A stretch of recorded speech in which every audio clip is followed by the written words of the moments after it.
দেশের বিভিন্ন স্থানে তীব্র আকার ধারণ করেছে গ্যাস সংকট। চাপ কমে যাওয়ায় কলকারখানার উৎপাদন কমেছে প্রায় 50 থেকে 60%।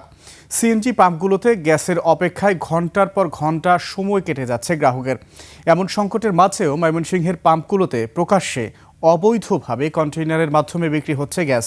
প্রতিনিধিদের তথ্য ও ভিডিওতে আরও জানাচ্ছেন সুমন সিদ্দিকী বাবু। তীব্র গ্যাস সংকটে নরসিংদীর শিল্পাঞ্চলে তৈরি পোশাক সহ বিভিন্ন কারখানায় উৎপাদন গেছে কমে। কয়েকটি কারখানা ইতিমধ্যে বন্ধ ঘোষণা করেছে কর্তৃপক্ষ। মালিকরা বলছেন, দ্রুত গ্যাস সরবরাহ স্বাভাবিক না হলে রপ্তানিমুখী শিল্প বড় সংকটে পড়বে। একটি সপ্তাহে গ্যাস প্রেশার খুবই কম, যেখানে গ্যাস প্রেশার থাকে 20-25, সেখানে গ্যাস প্রেশার আছে মাত্র 2-3। এই কারণে মেশিন সবসময় বন্ধ থাকতেছে। যেখানে পূর্বে গ্যাস এখানে আমাদের ইনে ছিল 30 PSI থেকে 25 PSI এবং আমরা জেনারেটরগুলো চালাই 15 PSI তে, সেইখানে আমরা পাচ্ছি এখন ইনে 30-এর জায়গায় 3। সরকার যদি দ্রুত এটা পদক্ষেপ না নেয়, আমাদের যে শ্রমিক পরিবহন সব লাটে মারা দেব। বিদ্যুৎ আসতে তো গ্যাস নাই, গ্যাস আসে তো বিদ্যুৎ নাই।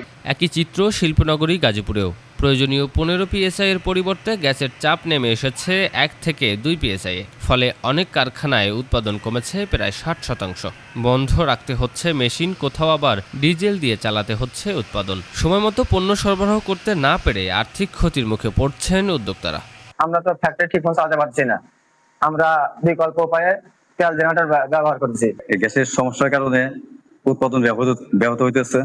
এদিকে ময়মনসিংহের সিএনজি পাম্পে দীর্ঘ সময় অপেক্ষার পরও গ্যাস না পেয়ে হতাশ চালকরা। তাদের অভিযোগ, প্রকাশ্যে কন্টেইনারে শিল্প প্রতিষ্ঠানে গ্যাস সরবরাহ করায় পাম্পে চাপ কমে যাচ্ছে। ফলে টাকা দিলেও ঠিকমতো গ্যাসের বদলে বাতাস পাচ্ছেন তারা। দৈনিক 4 ঘন্টা লাইনে দাঁড়াতে 3 ঘন্টা 4 ঘন্টা গ্যাস পাওয়া যাচ্ছে না, লাইনে গ্যাস নাই। গ্যাসের লেগে আইলে বড় বড় কন্টেইনার এই কোম্পানির গাড়ি আইয়া সবসময় লাগাইলি থাকে। এই দেখেন সামনাসামনি প্রমাণ, এদেরকে দিয়ে দেয়। তাহলে আমরা যে ঘন্টার পর ঘন্টা দাঁড়ায় থাকি, তা আমাদের কি?